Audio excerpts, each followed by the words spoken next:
Obrigado. Então vamos orar antes de iniciar? Vamos agradecer ao Senhor. Pai amado, Pai querido, obrigado. Obrigado por estarmos na Tua casa, obrigado pelo privilégio de logo pela manhã podermos abrir a Tua palavra e aqui, Senhor, sermos ensinados pelo Teu Santo Espírito. Cerca-nos, ó Deus, nessa manhã, nos abençoe com a Tua Santa Palavra na nossa escola bíblica dominical. Primeira do ano, Senhor, e certamente será a primeira de muitas ainda aqui na Tua casa. Somos gratos a Ti. Se tem algum irmão ou irmã que está a caminho, traga-os debaixo da Tua graça, debaixo da Tua proteção. É o que nós te pedimos e assim oramos, gratos a Ti por tudo, no nome de Jesus. Amém. Quero fazer a leitura com vocês do capítulo 1 do livro de Eclesiastes, porque ele já dá para nós a tônica do que será o livro, e já funciona para nós como uma espécie de introdução a tudo aquilo que depois o sábio ou o pregador vai estar nos transmitindo através deste livro. Eu exorto os irmãos a aproveitarem que nós estamos iniciando um estudo em Eclesiastes. Você então já faça a leitura de todo o livro, são apenas 12 capítulos, e é um livro que, como ele fala do dia a dia, chama muita atenção a nós, fala de aplicar as escrituras, nos ensina várias nuances da nossa vida, da nossa história. Então o livro, quem já leu aqui Eclesiastes todo? Já? Poucas pessoas, Então aproveite essa porta que Deus está te abrindo, essa oportunidade para você fazer essa leitura. Então diz assim, o capítulo 1, ele diz assim: tudo é vaidade. Palavra do pregador, filho de Davi, rei de Jerusalém. Vaidade de vaidades, diz o pregador, vaidade de vaidades, tudo é vaidade. Que proveito tem um homem de todo o seu trabalho, com que se afadiga debaixo do sol? Geração vai, geração vem, mas a terra permanece para sempre. Levanta-se o sol e põe-se o sol, e volta ao seu lugar, onde nasce de novo. O vento vai para o sul e faz o seu giro para o norte. Volve-se e revolve-se na sua carreira, e retorna aos seus circuitos. Todos os rios correm para o mar, e o mar não se enche. Ao lugar para onde correm os rios, para lá tornam eles a correr. Todas as coisas são canseiras tais, que ninguém as pode exprimir. Os olhos não se fartam de ver, nem se enchem os ouvidos de ouvir. O que foi é o que há de ser, e o que se fez, isso se tornará a fazer. Nada há, pois, novo debaixo do sol. Há alguma coisa de que se possa dizer: vê, isto é novo? Não. Já foi dos séculos que foram antes de nós. Já não há lembrança das coisas que precederam, e das coisas posteriores também não haverá memória entre os que hão de vir depois delas. Eu, o pregador, venho sendo rei de Israel e em Jerusalém. Apliquei o coração a esquadrinhar e a informar-me com sabedoria de tudo quanto sucede debaixo do céu. Este enfadonho trabalho impôs Deus aos filhos dos homens, para nele os afligir. Atentei para todas as obras que se fazem debaixo do sol, e eis que tudo era vaidade e correr atrás do vento. Aquilo que é torto não se pode endireitar, e o que falta não se pode calcular. Disse comigo: eis que me engrandeci e sobrepujei em sabedoria a todos os que antes de mim existiram em Jerusalém. Com efeito, meu coração tem tido larga experiência da sabedoria e do conhecimento. Apliquei o coração a conhecer a sabedoria e a saber o que é loucura e o que é estultícia, e vim a saber que também isto é correr atrás do vento, porque na muita sabedoria há muito enfado, e quem aumenta a ciência aumenta a tristeza. Sempre que eu prego em Eclesiastes, como introdução, eu costumo trazer à nossa mente uma imagem, uma ilustração de um senhor já avançado em idade, sentado ali na sua cadeira de balanço na varanda, olhando os montes à sua frente, olhando o rio passando ali no pé dos montes e pensando: o que eu fiz da minha vida? Porque Eclesiastes é um livro que nos parece que a tônica dele é uma tônica de uma pessoa que fez tanta coisa errada na vida, que agora ele está escrevendo ali um livro, não só um livro que vai servir de base para o seu filho, mas um livro também que vai servir de base para todo um povo que depois teriam em suas mãos para fazerem a leitura. Nós, quando olhamos o livro de Eclesiastes, ele nos dá essa tônica de tristeza, melancolia, uma certa depressão. Mas por quê? Porque Salomão ele está olhando para trás e vendo quantas bobagens ele fez. Lembra que a primeira pergunta que Deus faz a Salomão é: o que você quer? Você veio aqui, você está debaixo de um arbusto, debaixo de uma árvore, está orando, falando comigo, o que você quer que eu te dê? E Salomão, já sábio por antecipação, pede a Deus sabedoria. E Deus concede a ele essa sabedoria, e Salomão, evidentemente, foi dentro da ótica e do conjunto dos homens da Bíblia, foi o homem mais sábio que existiu. Não foi mais sábio que o nosso Senhor, mas foi o homem mais sábio que existiu dentre os homens comuns. Salomão então recebe do Senhor essa sabedoria. O que ele faz com essa sabedoria? Ele cresce, ele se engrandece, ele tem um domínio sobre toda a nação, ele é um bom rei, ele é um rei que termina, que tira do projeto o sonho que o seu pai Davi tinha, que era de construir uma casa para Deus. Ele constrói essa casa para o Senhor. E dizem aí, alguns anos atrás, eu li um autor que dizia que se fosse fazer um cálculo do valor do templo de Salomão, construído por ele, daria mais ou menos um PIB dos Estados Unidos, que na época era algo em torno de $1 trilhão, que hoje já deve ser bem mais, né? Então esse era um valor para nós inimaginável e incalculável. E Salomão conseguiu, como rei, em que pese ele ter impostos ao povo para arrecadar valores e conseguir construir esse templo, mas ele construiu. E você olhar para a história, vamos ver que no dia da inauguração, a Shekinah de Deus desceu naquele lugar, Deus se fez presente e aceitou aquela oferta de um templo dado ali por Salomão. Mas depois disso, meus irmãos, Salomão se perdeu. Depois disso, a sua sabedoria o ensoberbeceu a tal ponto que aí ele passou a casar-se com várias mulheres, passou a misturar-se com a cultura, e vou falar um pouco disso hoje também no culto sobre cultura, que a igreja hoje parece Salomão, que tem sido contaminada pela cultura desse mundo, a todo tempo, a todo momento. E Salomão, ele passou por essa tentação, caiu nessa tentação de achar que a sua sabedoria era o seu rei, que a sua sabedoria era o seu senhor, deixou-se levar por sua capacidade de decisão, por sua capacidade de resolução de problemas, por sua capacidade de ser um homem sábio, tão sábio que reis de outras nações vinham à presença de Salomão pedir a ele conselhos. Então ele se deixa levar por isso, contrai núpcias com várias mulheres de outras culturas, de outras religiões, de outros reinos, e ali então começa toda a sua peregrinação em acender incensos para outros deuses. E o templo, que antes era o templo do Senhor, era um templo ali em que os sacrifícios eram ofertados, em que a Shekinah de Deus estava presente. Ele começa então ali a ministrar, a acender incensos a outros deuses, e profana o templo do Senhor, profana a casa de Deus. Ele tem lá uma profecia de um certo profeta contra a sua vida e o seu filho, a sua futura geração, dizendo a ele que por conta dos seus pecados o reino seria dividido.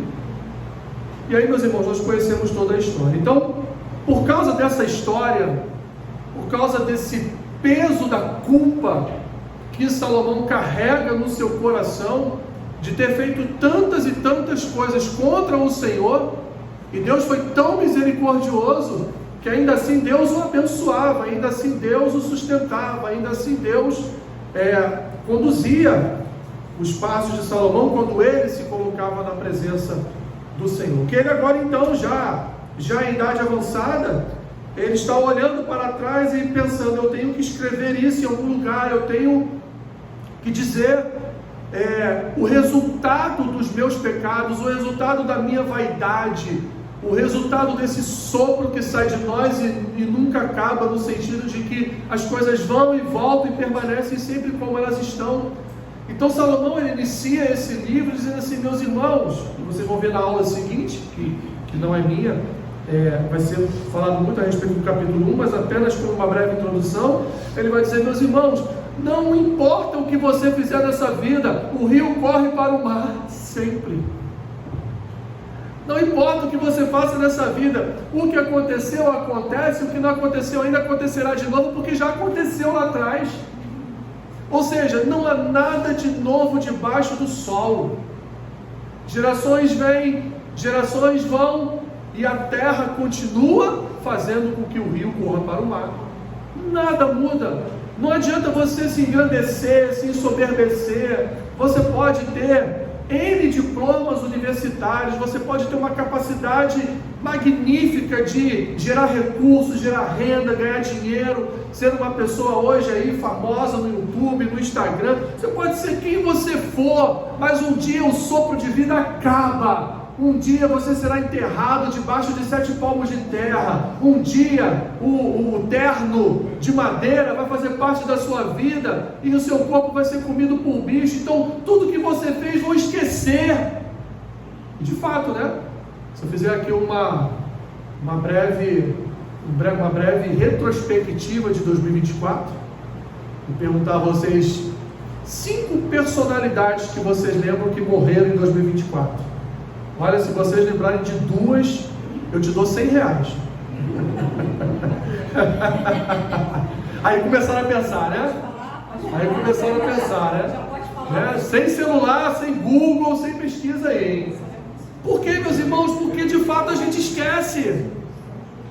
De fato nós nos esquecemos. Um dia desse lá em casa, o outro falou assim: caramba, pai, hoje completa 1 ano que o fulano, nem lembro quem era, que o fulano morreu. E eu falei: nossa, mas parece que foi mês passado. Tem 1 ano isso já? Já, né? Passa muito rápido, a gente não lembra, meus irmãos. Às vezes a gente não lembra nem de pessoas. Não vou falar de parentes, porque aí também seria absurdo, né? Parentes a gente lembra, lógico. Mas assim, às vezes assim, até de pessoas de trabalho, a gente fica assim pensando. Por exemplo, no meu trabalho, nos últimos 2 anos, morreram 4 pessoas. Mas se você perguntar o mês e o ano, eu não vou saber me situar. Então assim, Salomão, ele vai dizer para a gente nesse livro que, olha, não tem problema nenhum, como ele vai dizer, e a gente vai fazer a leitura desse texto, no capítulo 3, não tem problema nenhum você usufruir da renda do seu trabalho. Não tem problema nenhum você viajar, ter uma boa casa, um bom veículo de locomoção. Não tem problema nenhum você se vestir bem, não tem problema nenhum usar um bom perfume, não tem problema nenhum nisso. Mas Salomão, nessa palavra, lá no capítulo 3, ele vai lembrar: olha, tudo isso é bom. Eu não vou falar que é ruim, é muito bom, né? Você poder viajar, você poder tirar férias lá em Cancún, né? Você poder, né, viajar para o país que talvez você sonhe em viajar. Tudo isso é muito bom, tudo isso é agradável, tudo isso faz parte da nossa vida.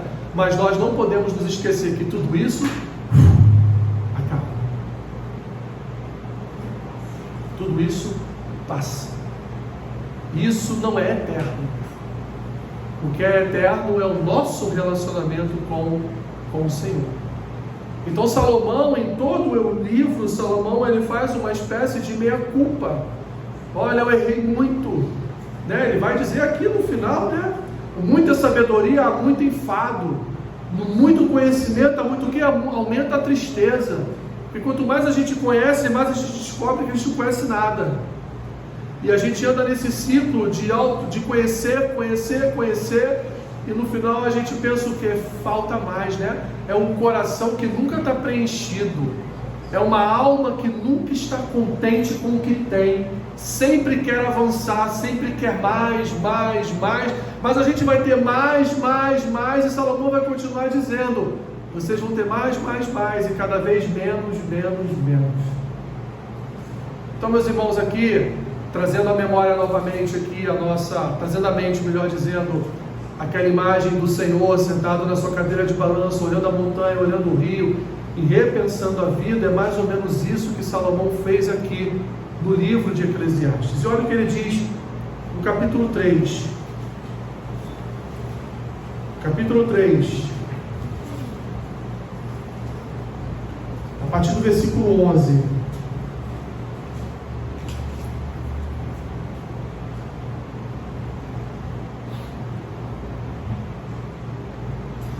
Tudo fez Deus formoso no seu devido tempo. Também pôs a eternidade no coração do homem, sem que este possa descobrir as obras que Deus fez desde o princípio até o fim. Sei que nada há melhor para o homem do que regozijar-se e levar vida regalada. E também que é dom de Deus que possa o homem comer, beber e desfrutar o bem de todo o seu trabalho. Sei que tudo quanto Deus faz durará eternamente. Nada se lhe pode acrescentar e nada lhe tirar. E isto faz Deus para que os homens temam diante dele. E ele termina assim: o que é, já foi, e o que há de ser, também já foi. Deus fará renovar-se o que se passou. Então Salomão está dizendo aqui: olha, desfrute do seu trabalho, desfrute da renda dos seus negócios, do seu trabalho. Não há problema nenhum nisso, mas lembre-se que tudo isso é dom de Deus. Tudo isso é o Senhor quem nos proporciona. Tudo isso é Deus que nos conduz ao trabalho, à renda, às viagens, à boa comida, né? A sua boa Coca-Cola zero lá que você toma. É porque crente não bebe, né, meus irmãos? O máximo que a gente peca aí é uma Coca-Cola zero. Então, é isso que Salomão está dizendo. Faça tudo o que você possa fazer na sua vida, mas tudo isso diante de Deus, sem estar fora dos caminhos de Deus, como Ele mesmo, né, diz que ele fez. E aí lá no capítulo 12, os 2 últimos versículos de Eclesiastes, ele então resume todo o livro nesses últimos 2 versículos, 13 e 14. De tudo que se tem ouvido, a suma é: teme a Deus e guarda os seus mandamentos, porque isto é o dever de todo homem. Porque Deus há de trazer a juízo todas as obras, até as que estão escondidas, quer sejam boas, quer sejam más. Então Salomão, ele resume todo o seu livro, dizendo: olha, meus irmãos, tudo que eu disse para vocês, faz o seguinte: teme a Deus, ande nos seus caminhos, obedeça a sua palavra, porque isso é dever de todo homem.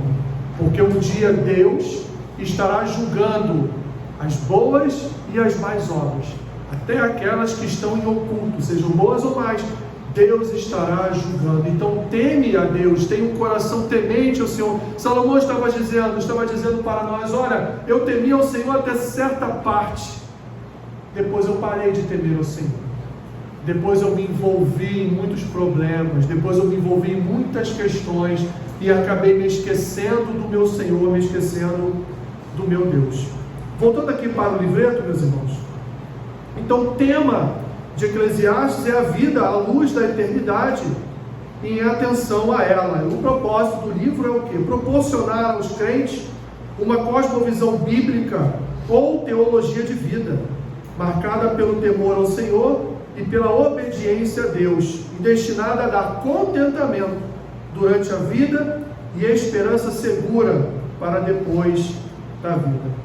O apóstolo Paulo vai dizer que o homem que ele se atenta só para as coisas desta vida, aqui estou falando com as minhas palavras, não com as palavras do apóstolo Paulo, ele é o mais dos infelizes dos homens. Porque o homem que ele acha que tudo se acaba aqui, a pessoa que pensa que a minha vida é isso aqui mesmo, e o dia que ela acabar, não vai acontecer nada, vai acabar, morri, acabou, né? É o mais dos infelizes dos homens, porque na verdade a nossa vida aqui, ela é passageira e ela é aqui uma introdução, uma preparação para uma vida que não será passageira, que será uma vida eterna, e seja ela na Nova Jerusalém, ou seja ela no lago de fogo e enxofre, ou no caminho ou no outro. Então nós temos para o futuro uma vida que de antemão em Cristo Jesus já nos pertence e é para nós eterna, na presença do nosso Criador, sendo aqui redundante, para todo sempre. Então, meus irmãos, se nós pensarmos na vida como algo que se inicia no primeiro sopro, no primeiro dia de vida e termina lá, já no final da nossa existência, e depois disso tudo acabou, então isso é desesperador. Como uma pessoa consegue conviver assim? Como uma pessoa consegue viver assim, imaginando que o dia que ela morrer acabou tudo?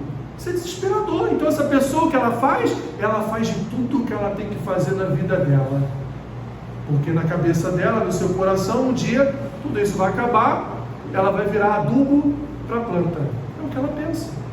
Mas nós sabemos que não é assim, e por isso que nós não podemos fazer tudo que vier ao nosso coração para fazer, porque nós tememos a Deus, guardamos a sua palavra, e sabemos, meus irmãos, que aqui é o início de uma caminhada eterna. Aqui é o início, aqui é uma prova, aqui é uma introdução, aqui é uma pequena perícope do que vai ser a nossa vida na eternidade, a nossa vida junto ao nosso Deus. Portanto, o sábio e o pregador, melhor dizendo, que aqui ele se autodenomina o pregador Salomão, transmite para nós então essa certeza de que nós podemos aproveitar a nossa vida na presença de Deus. E aí, na presença de Deus, você pode fazer todas as coisas, na presença de Deus, temendo ao Senhor. Então, continuando aqui na revistinha, a sinopse, então, é a contribuição do Eclesiastes à revelação redentora. Embora Eclesiastes geralmente seja descrito como um livro pessimista, fatalista ou cético, ele é um livro que examina de forma realista as questões da vida, com o intento de conduzir a todos perante a face de Deus.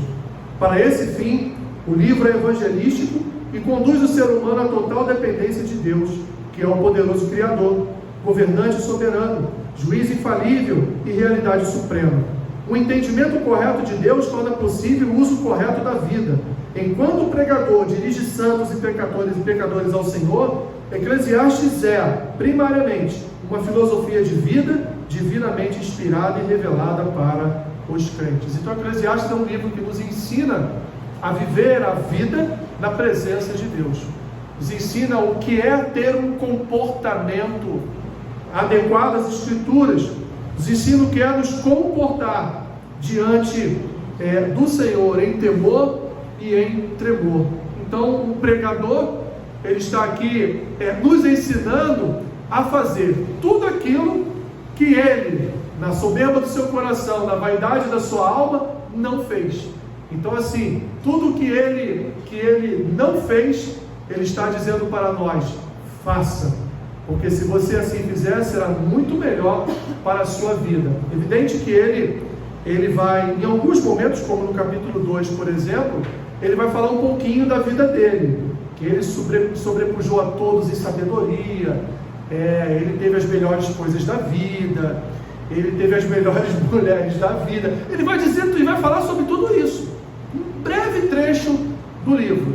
Então ele vai dar o exemplo da vida dele, da vida errônea que em determinado momento e período ele levou, para que aqueles que estão fazendo a leitura do livro não cometam o mesmo erro que ele.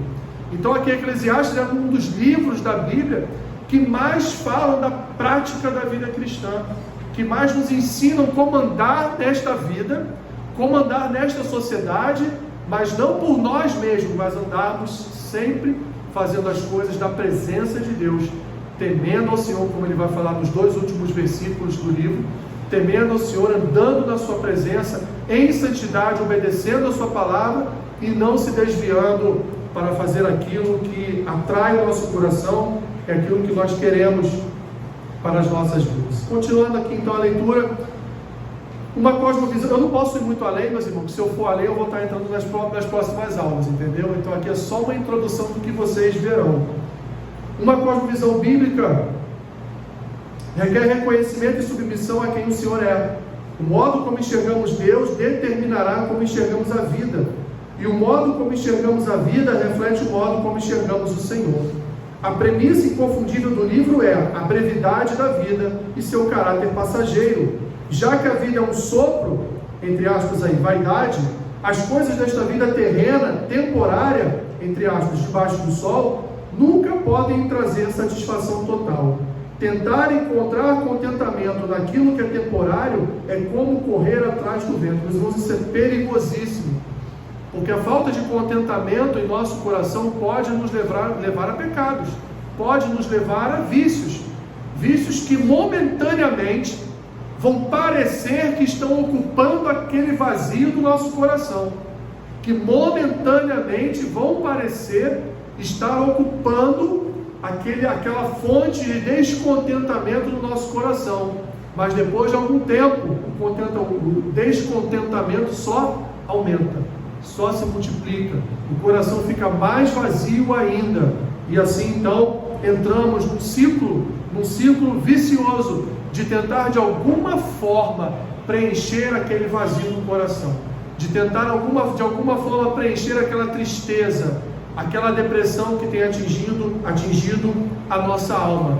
Então Salomão, o pregador está nos ensinando a apenas temer a Deus e obedecer a sua palavra. É isso que deve trazer alegria ao nosso coração, e não as coisas desta vida. Assim, devemos aproveitar ao máximo aquilo que a vida traz, reconhecendo que nossa sorte na vida é dom de Deus para o nosso bem, mas nunca devemos enxergar o dom sem o doador. O entendimento, portanto, da mensagem depende da definição de expressões chaves: vaidade de vaidades, que significa literalmente sopro de sopros, que é uma figura de linguagem que designa primariamente transitoriedade, algo que é apenas momentâneo. Essa expressão não sugere a ideia de inutilidade. A construção hebraica expressa um conceito superlativo e comunica efetivamente a mensagem da brevidade de vida. Debaixo do sol identifica a esfera da vida física, onde vivemos, o único lugar onde podemos usar os nossos sentidos. O correr atrás do vento é uma expressão que se refere à futilidade de uma ação, não à depressão da alma. Comer, beber, alegrar-se. Não é uma defesa do hedonismo, mas um contentamento e uso pleno daquilo que Deus deu para o sustento da vida. E aí depois vocês vão ver as notas que tem aí no livro a respeito destas expressões. Então, o autor aqui, ele destaca algumas palavras, algumas frases de Salomão. Primeira, vaidade das vaidades, que significa sopro dos sopros. Ou seja, tudo que a gente faz nessa vida, meus irmãos, não vou dizer tudo, mas quase tudo que a gente faz nessa vida, em algum momento se torna uma certa vaidade no nosso coração, né? Trabalho, família, igreja. Quando a gente pensa que não, eu não sou vaidoso, não, a própria declaração de que eu não sou vaidoso já é uma declaração de que há vaidade no seu coração, não é? Eu prefiro até falar assim: não, eu trabalho bem, eu trabalho com honestidade, eu prefiro falar, né, do que falar assim, não, enfim, aquela falsa humildade, né? Não, se você é um bom profissional, você é um bom profissional. Imagina você vai vender o serviço para alguém e vai dizer assim: eu tento fazer meu trabalho da melhor forma possível, né? Não, eu faço meu trabalho o melhor que eu posso fazer, por isso que eu sou um bom profissional. Então, só como a título de ilustração, de exemplo, então, meus irmãos, ele vai nos dizer que a nossa vida é vaidade de vaidades, né? A gente corre atrás das coisas o tempo todo. Para quê que a gente corre tanto atrás das coisas, né? O personagem que eu vou falar um pouquinho a respeito dele hoje, evidentemente que eu estou falando para você fazer isso, né? Mas se nós olharmos para a vida de João Batista, né? João Batista, ele corria atrás de uma única coisa: preparar o caminho para a chegada do Senhor. Ele se absteve de morar na cidade, ele se absteve de estar na presença dos seus pais, seu pai um sacerdote, sua mãe uma mulher de Deus, de viver talvez ali de forma regalada, né? De forma próspera, para viver uma vida como um ermitão no deserto, se alimentando de gafanhotos, de mel silvestre, com roupas, né, esfarrapadas. Então ele preferiu essa vida porque ele sabia que a missão da vida dele era preparar o caminho para a chegada do Cordeiro. Não era andar de BMW, não era ter apartamento na Barra de frente para o mar, não era nada dessas coisas que a vida pode nos dar, e não há problema nenhum nisso. Mas ele sempre colocou a missão em primeiro lugar. Primeiro a missão. Depois, tanto é que João Batista depois vai entrar numa certa crise. Porque quando Jesus chega e ocupa um certo lugar que era dele, na proclamação do reino de Deus, João então dá um passo atrás e pensa: e agora, o que eu faço? E ele manda os seus discípulos procurarem a Cristo. Olha, nem me sigam mais, sigam a ele. Mas digam a ele que eu quero bater um papo com ele. Qual vai ser a minha missão agora? Ele chegou, não tem mais nada o que fazer. O caminho está preparado, o Cordeiro chegou. O que eu vou fazer agora da vida? Vou continuar a batizar? Continuo a pregar? Continuo a falar de arrependimento, confissão, juízo, conversão? O que eu faço agora, Senhor? Né? E Deus assim é tão maravilhoso, meus irmãos. Vocês vão até achar estranho o que eu vou falar agora, mas Deus é tão maravilhoso que recolheu João Batista logo após a chegada de Jesus, porque ele cumpriu. Mas recolheu da pior forma possível. Tinha que recolher de alguma forma. Recolheu ele de uma forma que, olha, João, quando ele se viu diante lá de Herodias, né? Quando se viu diante lá dos pecadores, daquelas pessoas ruins, ele pensou: minha missão foi cumprida. Ele é que tem que ocupar o lugar de destaque, e não eu. Então, se olharmos para João, meus irmãos, ele colocava em primeiro lugar a missão, né? E grande maioria das vezes a gente coloca em primeiro lugar, né, nosso trabalho, nossa família, a igreja, tantas coisas, né? E talvez não coloquemos em primeiro lugar a missão que Deus nos deu, que não é só estar numa igreja, não é só trabalhar numa igreja, mas é uma missão evangelística a todo momento, a todo tempo. Então, só a título de ilustração, meus irmãos, é isso que Salomão então quer declarar. Olha, há algo muito mais importante do que você viver bem os frutos do seu trabalho. Há um Deus que é Criador, soberano, e que nós precisamos temer e servi-lo em obediência e fidelidade. A gente vai escorregar de vez em quando, a vaidade vai tomar conta de vez em quando da nossa alma, às vezes a gente vai correr atrás de coisas que a gente nem precisa correr, a gente vai se desgastar atrás de coisas que a gente nem precisa se desgastar, nem precisa, mas a gente vai fazer por causa da vaidade do nosso coração. Então ele vai nos chamar a atenção para estarmos atentos à obra do nosso Salvador, à obra do nosso Senhor. É um livro, portanto, meus irmãos, que nos ensina como pisarmos nessa terra, como andarmos nessa terra, como nos comportarmos nessa terra. É isso, portanto, que o livro nos ensina. Amém? Eu não quero seguir adiante, senão eu vou começar a entrar aqui. Eu já li o capítulo 1 com vocês, que é o tema da próxima aula. Eu vou começar aqui a entrar em outros temas, e eu vou deixar para os irmãos fazerem isso com vocês, tá bom? Alguma dúvida? Não? Qualquer pergunta depois, então, procure os nossos diáconos, procure os nossos professores, eles estarão respondendo. Senhor, obrigado por esse tempo, Senhor, na Tua presença, nessa breve introdução a mais um livro da Tua Palavra. Que ele seja fonte inesgotável de ensino para nós durante essas próximas aulas. Que o Senhor abençoe cada um dos nossos irmãos e irmãs que estarão ministrando, Senhor, na Tua presença e na presença da Tua igreja. É o que nós te pedimos, nos dê um culto. Aliás, Senhor, receba de nós um culto agradável ao Teu coração. E que a Tua palavra, ao ser ministrada hoje, ela venha falar a nossa alma. O que nós te pedimos, Senhor, e assim oramos em nome de Jesus. Amém. Fica aí. Obrigado.